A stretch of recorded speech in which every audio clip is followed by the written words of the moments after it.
eyes wide open in the shadows, searching for a light that can't be found. Hey everybody, welcome back to my next podcast. Today we're going to talk about finding your voice. And I don't mean the crap that's on, YouTube or Instagram or Facebook where you hit record at a camera and you spout some stupid nonsense to sound poetic or intelligence. I'm just meaning your actual true voice. The voice that you hear at night honestly scares the shit out of you because you know that is actually you and not the person you pretend to be in public. Your actual voice is going to be messy, it's going to be frustrating, and it's going to be hard to find sometimes because even when we do hear it, we don't want to believe that it's actually our voice because it can be kind of frightening sometimes because our true voice is our true self, and a lot of times we don't want to listen to it, let alone find it. So searching for it can be quite a journey. It's also like learning to scream in a world that definitely wants you to whisper or to keep you quiet. If you're a writer or even any artist at some point, this is why everything you create, everything you write, every word on a page, and everything you paint or draw or whatever, you hate on some level. And if you're like a reader or someone who looks at art, that's why some things hit you so much differently than others. Or some books that you read will hit you like a punch to the gut, and others will feel like you're just drowning in elevator music and you're just plugging ears hoping it will all just go away. But what the fuck is your voice? So your voice isn't just pretty words or clever sentences. No, don't get me wrong, those are great, but only if they come out organically and if it's actually you. Part of your voice is your attitude. It's your perspective. It's that raw, unfiltered piece of yourself that you bleed onto every page, into every drawing, into every painting, into every note that you sing or play on your instrument. It's what makes your art, specifically your writing, yours. That one-off line you write at 2 o'clock in the morning because you couldn't sleep or shit, because you're too tired, but you can't sleep, you're overthinking, and you write this one line or you draw this one thing or you hit that one note and you're like, for once in my life, I actually like this. That is your real voice. And it's so much better than that polished bullshit that you try to pass off. And that goes for with anyone creating content in general. Like, after I'm done with these podcasts, I listen to them and I'm like, fuck, I literally can't stand my voice. But I'm doing it anyway, because it is what it is. But our true voice is what makes us authentic. It's going to be authentic. It's the truth that you can't help but to write, to sing, to play, etc. It's going to be messy, it can be dark, and it can also be full of contradictions. This is why some of the things you look at or listen or read kind of has a lot more emotional impact over you than others. You connect with an artist who is true to their voice. But for some ways, finding our voice hard as hell. Even for me, I'm still like searching for it sometimes, but I just realize a lot of times I'm just fucking sarcastic, and this could actually be my voice, and I just haven't realized it yet. But a big chunk of it is having the fear of being real. If you're writing or making a song, you may be doing it because that's what you think people want to hear. And if you're doing so, then you've already lost your true voice. Because your voice isn't just your style, it's your guts on the page. It is literally holding your wrist over a piece of paper, taking a razor blade and slitting it and watching yourself bleed all over the page. Then there's also the noise factor that is all around us. Everywhere you go, it's everywhere. social media and writing groups are always big at drowning out your voice. They'll turn it into something sanitized and safe, and we don't want to let that happen to our own voice. It's very important that we keep that true voice as our own. And there's also falling into this imitation trap where we try to imitate our heroes, our favorite artists. And on some level, that is fine, but at some point, you've got to stop, playing the covers like a cover band and start writing your own songs. I mean, because at some point, us listeners, us readers need to hear you for who you are. It's where that authenticity comes into play. And another problem a lot of us have is that self-doubt. There's always a small part of us that says, you sound wrong. You don't sound right. What you're saying is dumb.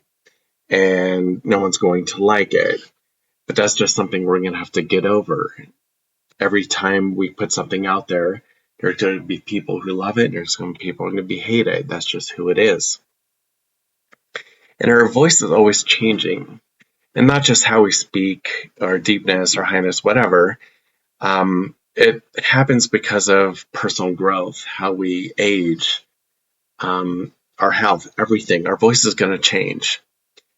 And that includes our perspective. Like how we thought we sounded when we're 20 is not the same of how we're going to sound when we're 40.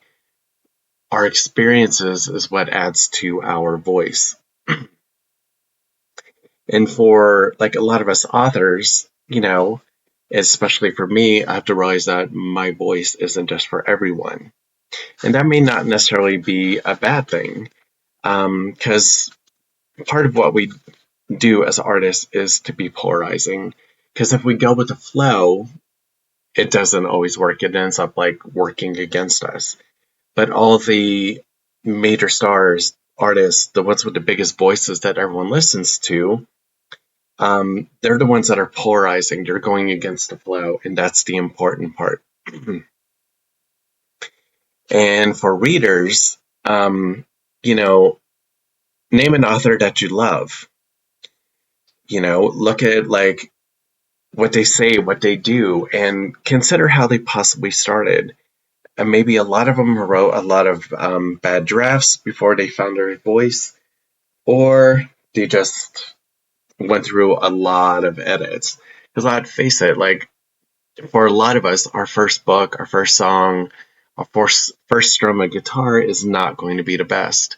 But the more we do it, the better we get. And that's kind of like the same with our voice. It just gets better and changes over time. So how do you go about finding and keeping your voice? So a big part of it is to write like no one's watching. Forget what you learned in English class. Don't get me wrong, those are important. Social media is full of people who do not know how to use a freaking period. But know the rules, but forget them at the same time. Your voice lives in the mess. Your voice is not proper grammar. Your voice doesn't give a shit about the grammar. Get it out there. You can edit afterwards. Embrace your flaws, your quirks, your dark thoughts, your offbeat humor, your bad language. That's the good stuff. That's what's going to make you different. That's what's going to keep people coming to you. That's why they want to keep listening to you and keep doing all the things. And everyone in their head has this censor, just like you probably shouldn't say that. Don't say it. Kill it. Get rid of it. Don't tone it down. Don't write or sing like so-and-so or whatever. Burn that shit to the fucking ground. Your voice is you, and you should not stifle it for anyone. It doesn't matter if they're not going to like it, or if they're getting offended, or if they're like, well, that just doesn't sound right to me. I'm like, who cares? It's your voice and no one else's. Your voice is like your battle cry, so don't water it down. read a lot, but write honestly. It's perfectly fine to learn from others. It'd be weird if you didn't, but just don't become them. You're not their clone. You're not a carbon copy.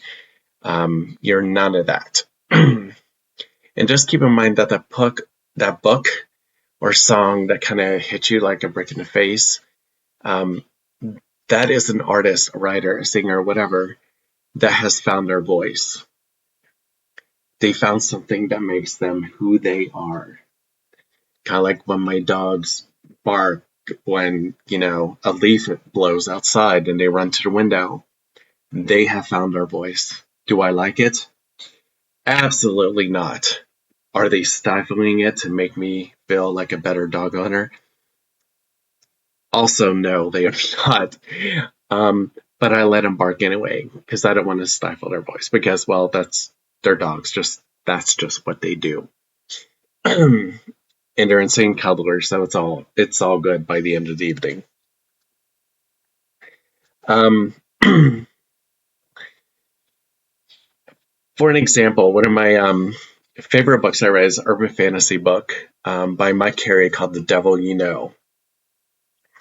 It involves a main character called Felix Castor. And it has a lot of grit. It's definitely urban fantasy because it has the ghosts, the demons, and even the exorcisms. And the main character is literally, if someone were to be the epitome of a middle finger in society, it would be this character. Like, he just does not give a fuck. He's a freelance exorcist, and he talks to the dead for a living.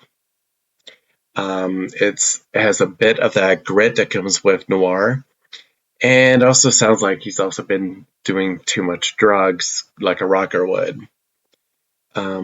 Felix has seen way too much. He's lost too much, and he doesn't give a damn about a whole lot of anything. But that voice, Mike Carey's voice, is there in Felix. You can tell there's a part of the author in that character. And for a lot of us, no matter how we are, where we're at as an artist, no matter what our medium is, whether it's writing, singing, music, whatever, when we find our voice is when we start putting a part of ourselves, our essence, into our art. Whether it's the main character, whether it's a certain note, a song, or a guitar riff, or whatever, that is our voice is when we start putting ourselves in those areas. So for one final thought, I'm going to sign off shortly, is stop writing and singing and worrying about what people will think. Stop writing what you think is going to make other people happy. Write your truth. That is the most important thing around. And the right people will find you. And from the reader perspective, next time you go to pick up a song, a book, I guess you can't pick up a song. That's what happens when I ramble on too much. But when you pick up a book or listen to that song, and it feels like that person is speaking directly to you, that's their voice breaking through. Getting it done is better than perfect. So finish your draft, get your voice out there, and don't sacrifice who you are for the finished product. Fuck them. People are going to have to deal with who you are. Never let society water you down. Bye. Eyes wide open in the shadows.